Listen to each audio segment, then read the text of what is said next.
Parole de sagesse de Mère universelle. Le premier pas qui fait apparaître l'immortalité. À travers l'enseignement essénien, vous avez reçu des instructions et aussi une sagesse sur l'immortalité.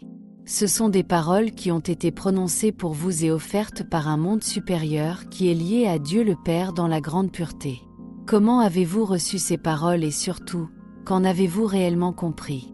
Avez-vous fait le travail de vous placer devant la statue du recyclage, d'entrer dans le triangle, de vous présenter devant les deux gardiens et d'entrer dans le cercle qui vous montre ce qui est réellement immortel dans votre vie?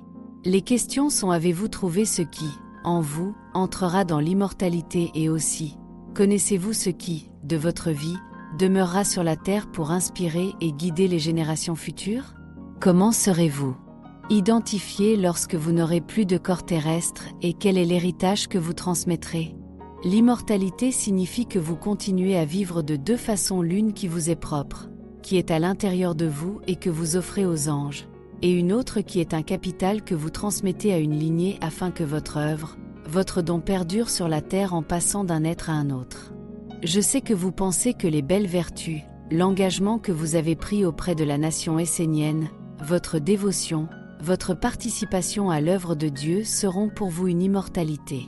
Oui, cette compréhension est juste et vraie, mais vous devez en comprendre les nuances.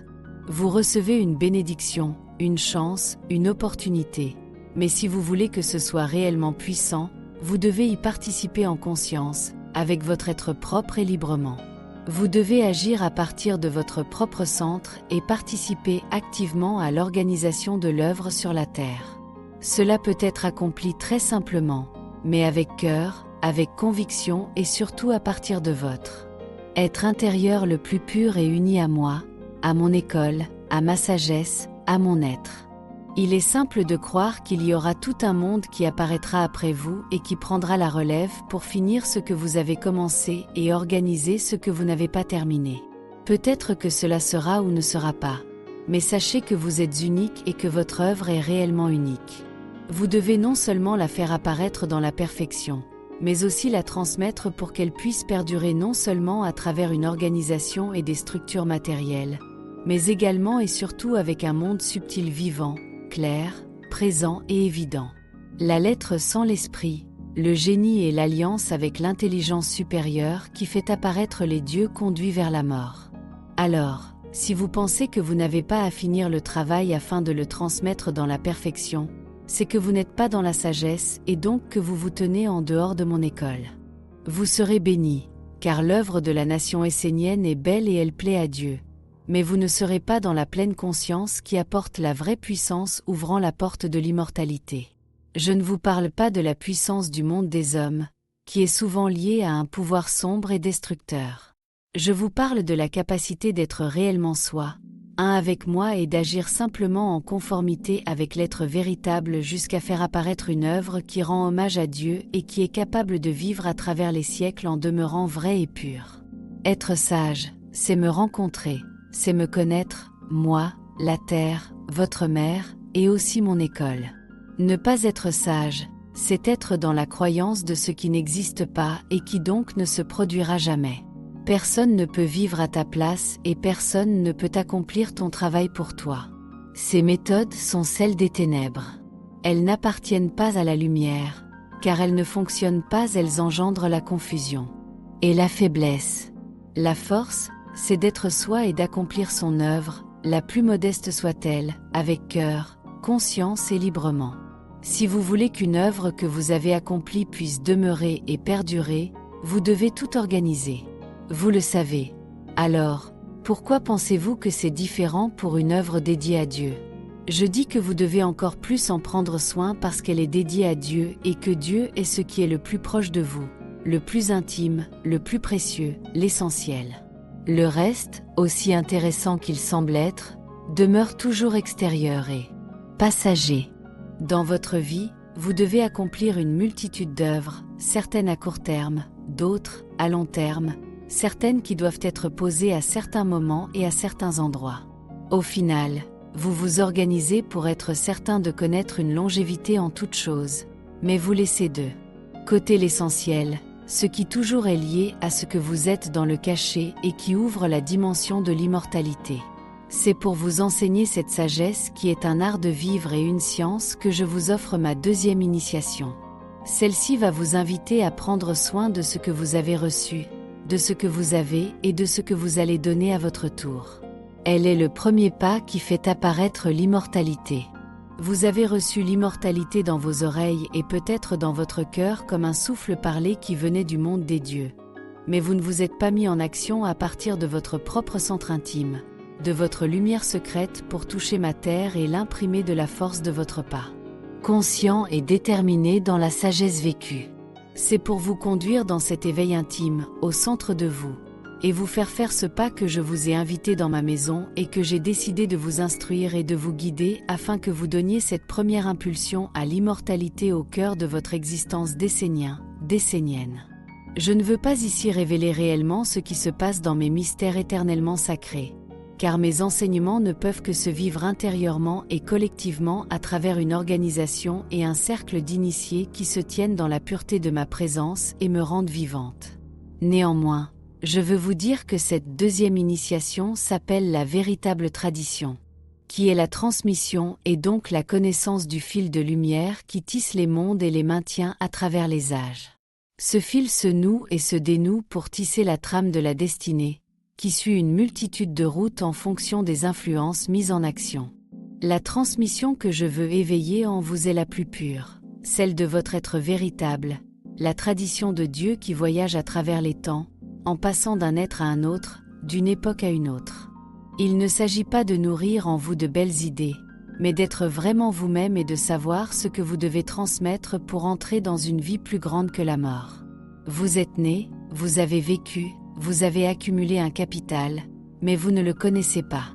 Vous pensez le connaître, mais en fait, lorsque vous vous présentez à la porte de l'immensité, vous vous apercevez que vous ne vous connaissez pas. Oui, vous pensez, vous croyez, mais dans les faits, vous n'êtes pas. Peut-être que vous le pressentez, mais quoi qu'il en soit, il n'y a pas de certitude. Le monde des faits est un monde certain. Je veux que vous fassiez le bilan de votre vie, que vous la fassiez défiler devant vos yeux et que vous la regardiez avec neutralité, sans jugement, sans dire si c'est bien ou non. Dans ce film, vous devez trouver ce qui vous appartient, ce qui est à vous, qui a toujours été là ou qui est apparu, mais qui est réellement vous au-delà des fluctuations et des courants contraires ou en accord. Cette qualité, c'est réellement vous et vous devez la mettre dans la force en la rendant consciente et en l'organisant pour la transmettre afin qu'elle entre dans l'immortalité. Pour cela, c'est très simple. Elle doit être donnée à Dieu et à la terre à Dieu par son œuvre angélique, et à la terre par un homme qui la recevra pour continuer à la faire vivre.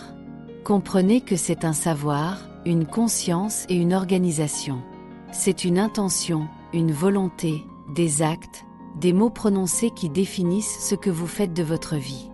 Votre vie, vous l'avez reçue et elle est un joyau que vous devez condenser et faire perdurer. Cette transmission n'est pas toute la science de l'immortalité, mais elle en est le début. Avant le commencement, tout doit être clair, conscient et bien organisé. Vous devez connaître votre capital et savoir ce que vous voulez en faire, comment vous allez lui permettre de fructifier et comment vous allez le placer afin qu'il perdure. Vous devez savoir entre quelles mains vous devez le laisser et il faut toujours que je sois présente, à toutes les étapes, pour sauvegarder tout ce qui est accompli dans la mémoire de la terre et des éthers. Comprenez que c'est moi qui gouverne le monde de l'existence, et ce que l'homme accomplit sur la terre, je le garde, je le transforme, le recycle et le transmets. Sachez que c'est votre association avec la terre, les éléments, les esprits, les génies et les intelligences supérieures qui permet la vie sur la terre et sa continuité. Honorez cette deuxième initiation et comprenez qu'elle est essentielle dans le processus de l'immortalité. Elle conduit à vous faire prendre conscience que vous portez en vous un joyau. Il va apparaître et il pourra être transmis. Ayant connu cette sagesse et l'ayant mise en œuvre, vous serez prêt à partir pour l'autre monde en paix. Comprenez qu'un tel départ ne s'organise pas seulement du point de vue du corps, mais aussi en prenant en compte les mondes subtils des esprits, des génies et des égrégores qui sont liés au corps et qui resteront sur la terre. Ces mondes sont invisibles, mais ils sont réels, ils sont le réel de ce que vous vivez sur la Terre. Si vous revenez sur la Terre, soit ce capital aura été préservé, soit il aura fructifié. Vous avez maintenant la clé pour non seulement comprendre l'immortalité, mais pour la mettre en œuvre réellement. La parole « Prépare ta mort en étant vivant » Gabriel 114,15 est une grande, très grande sagesse qui vous a été transmise. Cela vous parle d'éveil et d'organisation afin que tout soit clair, posé et que chaque monde soit honoré et reçoive ce qui lui est dû. Si ce travail n'a pas été fait, alors, lorsque vous partirez, ce sera le grand désordre et aucun monde ne prendra la peine d'y mettre de l'ordre. C'est à vous et à vous seul de mettre de l'ordre dans votre vie, de trier, de ranger, de mettre chaque chose à sa place et de prendre soin de tout afin que l'organisation soit parfaite. Faites ce travail maintenant, car si vous le faites, l'immortalité va s'ouvrir. Si vous ne le faites pas, alors ce n'est pas un problème, car peut-être qu'un jour, vous allez en comprendre la nécessité et que vous comprendrez la sagesse de la vie dans sa réalité. Manuscrit essénien. Dialogue théurgique. Le premier pas qui fait apparaître l'immortalité. Canalisé par Olivier Manitara.